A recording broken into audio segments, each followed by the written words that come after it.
पाँचवीं जमात स्कॉलरशिप के इस नए वीडियो में आपके सामने हाजिर हैं। ये वीडियो बृहन्मुंबई महानगर पालिका के वर्चुअल क्लास की तरफ से पेश किया जा रहा है। तो चलिए शुरू करते हैं आज का हमारा वीडियो।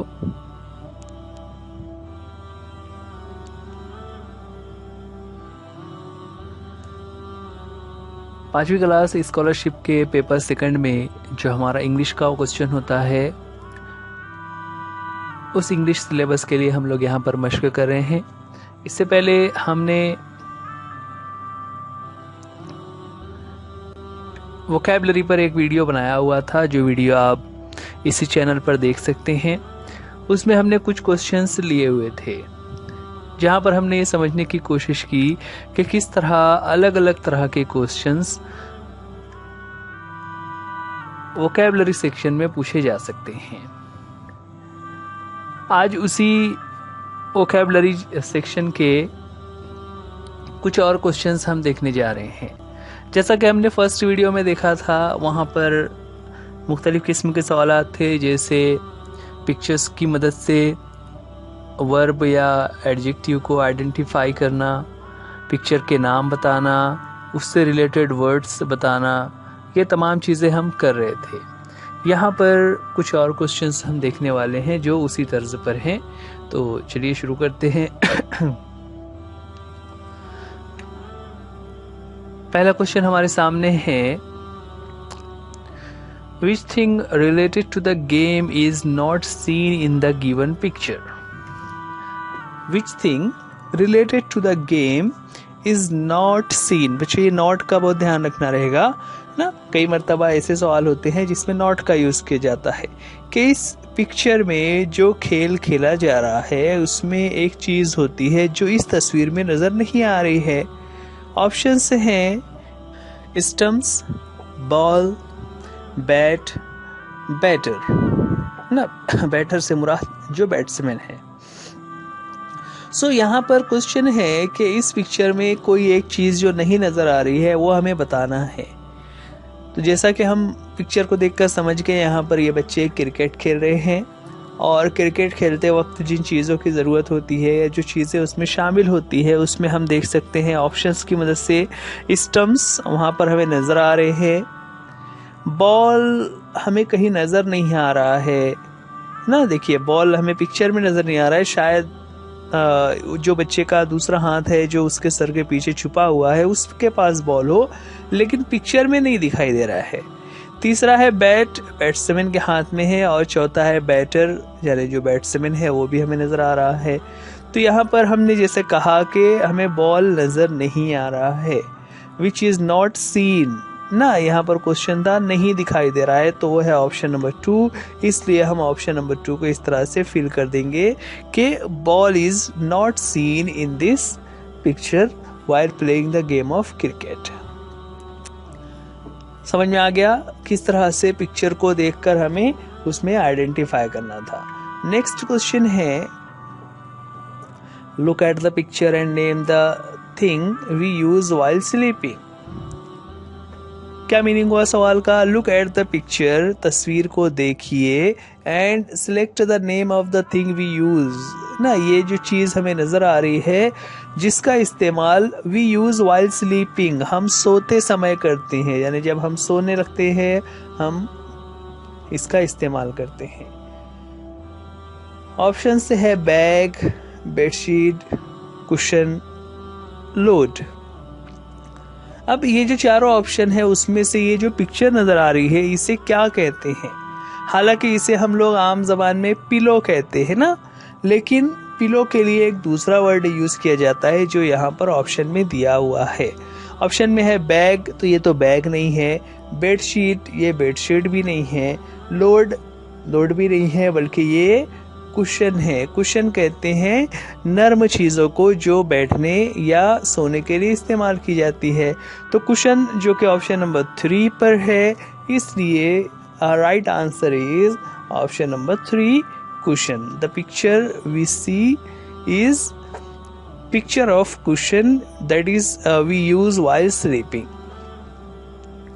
तो किस तरह सवाल किया गया, ये नहीं पूछा कि तस्वीर में क्या नज़र आ रहा है, बल्कि उसमें हिंट दिया हुआ था कि उसे हम सोने के वक्त यूज़ करते हैं और आम ज़बान में आम तौर से हम इसे पिलो कहते हैं, लेकिन उन्होंने पिलो का एक हम मानी लफ्ज़ कुशन यूज़ किया और इस तरह से कंफ्यूज करने की कोशिश की। तो आपको ध्यान रखना है किस तरह से किसी एक चीज़ के और क्या क्या नाम हो सकते हैं। Now select the correct option. वैसे ही पिक्चर से रिलेटेड एक सवाल है, पूछा हुआ है the girl has dash in the picture. जो पिक्चर नज़र आ रही है उसमें उस लड़की को कुछ तकलीफ है। क्या तकलीफ है? तो ऑप्शंस है स्टमक एक, हेड एक, कफ एंड कोल्ड और ऑप्शन 4 है फीवर। पिक्चर में हम देख रहे हैं उस लड़की को देखने के बाद हमें पूछा हुआ है कि उस लड़की को क्या तकलीफ हो रही है। क्या उसका स्टमक एक यानी उसका पेट दुख रहा है, हेडेक यानी उसका सर दुख रहा है, कफ एंड कोल्ड या उससे खांसी आ रही है, उसे सर्दी हो गई है, या फीवर उसे बुखार है। क्या नज़र आ रहा है उसके एक्शन को देखने के बाद कि उस लड़की को क्या हो रहा होगा? चूँकि उसने अपने हेड को अपने दोनों हाथों से पकड़ रखा है ना, she is holding her head with her hands, उससे हमें अंदाज होता है कि उस लड़की को हेड में कुछ प्रॉब्लम है, और जब हेड में कुछ प्रॉब्लम होता है तो उसे हम कहते हैं हेडेक यानी उसका सर दुख रहा है ना। जब कोई इस तरह से सर पकड़ लेता है तो इसका मतलब सर दुख रहा है, सर में दर्द हो रहा है, जिसे हम यहाँ पर ऑप्शंस में देखें तो उसे कहा जाता है हेडेक, और हेडेक के लिए यहाँ पर ऑप्शन नंबर 2। तो इस तरह से option number 2 is the correct answer here. समझ आ रहा है किस तरह से होगा? पिक्चर्स पर रिलेटेड ये पिक्चर्स से रिलेटेड इस तरह के अलग अलग सवालात यहाँ पर आपको दिए हुए रहेंगे। एग्जाम में हमें कोई एक या दो ही पिक्चर दिया रहेगा, लेकिन चूंकि उसमें अलग अलग तरह से सवालात हो सकते हैं, इसलिए हम इनके प्रैक्टिस कर रहे हैं। वीडियो 1 में भी आप इस तरह के दीगर सवालात देख सकते हो। नेक्स्ट है choose the word that is not related to snacks. Options में से हमें एक ऐसा वर्ड बताना है जिसका ताल्लुक स्नैक्स से नहीं है। स्नैक्स क्या होता है? स्नैक्स वो हल्का फुल्का खाना होता है जो हम कुछ भूख की शिद्दत कम करने के लिए खा लेते हैं। वो प्रॉपर मील या प्रॉपर खाना नहीं होता। जैसे स्कूल में रेसेस के टाइम पर हम कुछ खा लेते हैं, या शाम में खेलते वक्त अगर हमें हल्की फुल्की भूख लग जाए तो हम कुछ खा लेते हैं। तो इस तरह जब हम कोई चीज़ खाते हैं तो उसे स्नैक्स कहा जाता है। यहाँ पर ऑप्शंस हैं वेफर्स, सैंडविचेस, बिस्किट्स, राइस। चारों ऑप्शंस को देखने के बाद स्नैक्स इसमें से कौन सा नहीं है? Again it is a question of not, तो हमें ध्यान देना है इसमें कौन सा नहीं है। जरा गौर करके बताइए। Wafers, sandwiches, biscuits, rice. Wafers तो हम स्नैक के तौर पर ही यूज़ करते हैं, सैंडविचेस भी स्नैक्स से ही है, बिस्किट्स हम स्नैक के तौर पर ही यूज़ करते हैं। ऑप्शन नंबर 4 जो राइस लिखा हुआ है, एक्चुअल में वो प्रॉपर मील होता है। राइस जब हम खा रहे होते हैं तो असल में वो खाना होता है, इसलिए यहाँ पर option number 4 is the correct one, जो कि स्नैक से रिलेटेड नहीं है ना। राइस जो है वो प्रॉपर खाना होता है, वो स्नैक से या इस तरह हल्का फुल्का खाना जो हम खाते हैं उसमें नहीं शामिल होता, वो प्रॉपर खाने के तौर पर इस्तेमाल किया जाता है।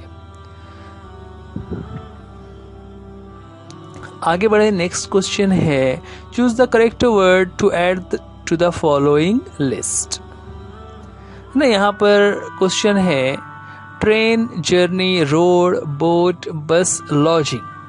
ये सारे वर्ड्स जिस चीज से जुड़े हुए हैं उसी लिस्ट को अगर हम आगे बढ़ाना चाहें तो दिए गए ऑप्शंस में से हम कौन सा वर्ड इसमें आगे यूज कर सकते हैं? ऑप्शंस हैं ब्रश, स्टिक, लगेज, सॉसर। देखिए यहाँ पर जो वर्ड्स यूज किए हुए हैं train, journey, road, boat, bus, lodging. इन सभी वर्ड्स को अगर हम गौर करें तो आपको पता है इसका मीनिंग क्या होता है, इन वर्ड्स का मीनिंग क्या बैठता है। ट्रेन हम जानते हैं सफ़र के लिए एक जरिया है, जर्नी सफ़र को कहते हैं, रोड से भी हम सफ़र कर रहे होते हैं, बोट से हम पानी में सफ़र कर रहे होते हैं, बस एक सवारी का नाम है, लॉजिंग सफ़र के दौरान जब हम कहीं रुकते हैं, क़याम करते हैं तो उस जगह को लॉजिंग, उस एक्शन को लॉजिंग कहा जाता है। तो ये तमाम ही चीज़ें train, journey, road, boat, bus, lodging, ये सभी सफ़र से, जर्नी से जुड़ी हुई चीज़ें हैं। अब अगर हमें इसी लिस्ट में आगे कुछ और वर्ड्स बढ़ाना हो तो नीचे से हम कौन सा वर्ड ले सकते हैं? तो वर्ड्स में अगर हम देखें तो पहला है ब्रश हमें पता है ब्रश से तो हम पेंट करते हैं। स्टिक यानी छड़ी, लगेज कहते हैं सफ़र के सामान को, और सॉसर, कप एंड सॉसर हमने इससे पहले पढ़ा हुआ है, इससे पहले क्वेश्चन में भी आया था कप एंड सॉसर। तो इन चारों वर्ड्स को देखने के बाद लगेज, ये वर्ड हमें समझ आता है कि ये जर्नी से ही रिलेटेड है। जैसा कि ऊपर के सारे वर्ड्स सफ़र से जुड़े हुए हैं, लगेज भी सफ़र से जुड़ा हुआ है। इस तरह अगर हम इस लिस्ट में आगे वर्ड बढ़ाना चाहें तो जो ऑप्शन नंबर 3 है लगेज, वो वर्ड वहाँ पर उसमें इजाफा कर सकते हैं। ये वर्ड आगे आ जाएगा लगेज का। Train, journey, road, boat, bus, lodging, in list में अगर हम इन ऑप्शंस में से कोई वर्ड आगे बढ़ाना चाहें तो वर्ड बन जाता है लगेज ना। देखिए किस तरह हमने किया कि जो यहाँ पर वर्ड्स, दूसरे वर्ड्स दिए हुए थे, उसको जब हमने देखा तो हमें समझ आ रहा था कि वहाँ पर इन वर्ड्स में से कोई भी वर्ड ऐसा नहीं है जो लगेज, मतलब लगेज को छोड़कर बाकी के वर्ड्स सफ़र से जुड़े हुए नहीं हैं। वो तो आम चीज़ें हैं जो हम घर में इस्तेमाल करते हैं, लेकिन लगेज जो था वो सफ़र से जुड़ा हुआ था। इस तरह ये क्वेश्चन हो जाता है जहां पर हमने लगेज को अंडरलाइन, मतलब फिल कर दिया हुआ है। नेक्स्ट क्वेश्चन है choose the word that goes with rice. दिए गए ऑप्शंस में से ऐसा कौन सा वर्ड है जो हम राइस के साथ इस्तेमाल कर सकते हैं? जैसे राइस एंड, ऑप्शंस है bread, ghee, dal, wheat.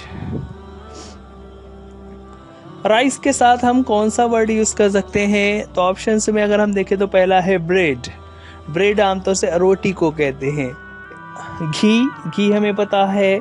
Dal and wheat, तो दाल एंड व्हीट में से यहाँ पर राइस के साथ हम क्या इस्तेमाल करते हैं? तो हम इस्तेमाल करते हैं दाल। तो इस तरह option number 3 is the correct answer, rice and दाल।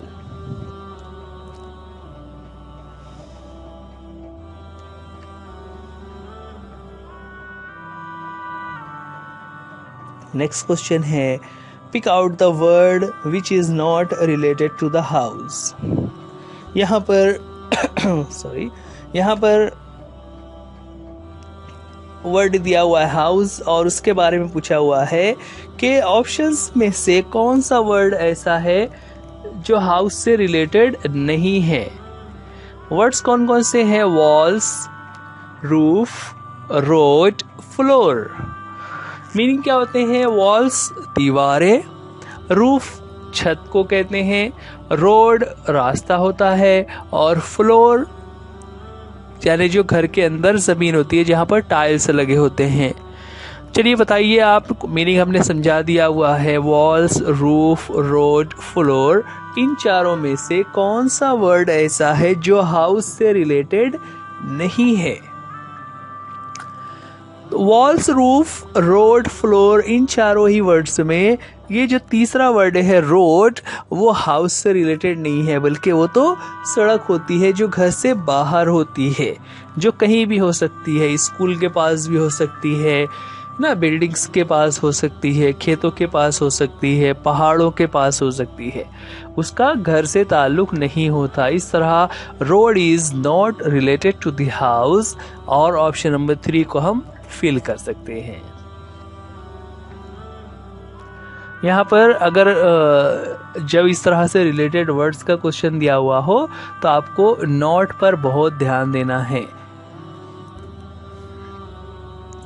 अब जैसा ये वर्ड था तो उसमें तो पिछला जो क्वेश्चन हमने देखा उसमें सिर्फ वर्ड्स दिए हुए थे, यहाँ पर उसी तरह का एक क्वेश्चन है, लेकिन उसको एक वेब डायग्राम बनाया हुआ है, और क्वेश्चन है which word is not which word in the web is not related to flower। नीचे जो वर्ड्स आ रहे हैं उसमें से कौन सा ऐसा वर्ड है जिसका ताल्लुक फूल से नहीं है। जिससे पहला है वॉल्स, दूसरा है रूफ,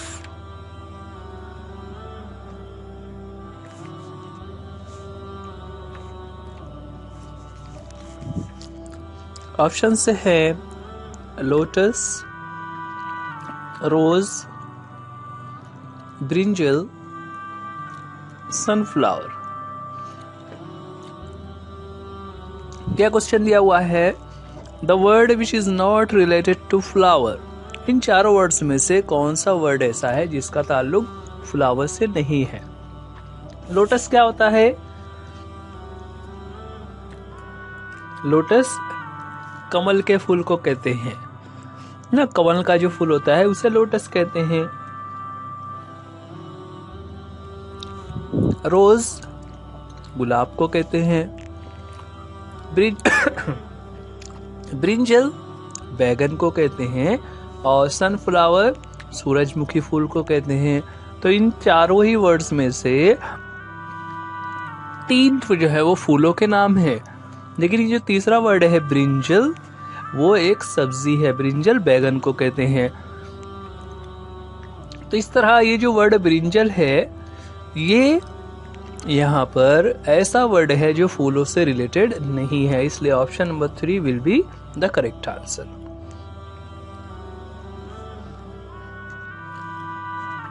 तो ये तो कुछ सवालात जो वोकैबुलरी के ताल्लुक से थे। बच्चों यहाँ पर ये जो क्वेश्चंस दिए हुए हैं ये एक एग्जाम्पल के तौर पर है। इसी तरह दूसरी पिक्चर्स जो हमारे बुक में कहीं ना कहीं आ रही होती है उससे रिलेटेड भी क्वेश्चन हमें आ सकता है। इसलिए ज़रूरी है कि आप जब स्कॉलरशिप की पढ़ाई कर रहे हैं तो आप 4th और 5वीं जमात के दोनों इंग्लिश की किताबें अच्छी तरह से पढ़ लें। उसमें जितने भी वर्ड्स आ रहे हैं उसके मीनिंग को याद करें, समझें और उससे रिलेटेड चीज़ों को भी याद रखें। ठीक है,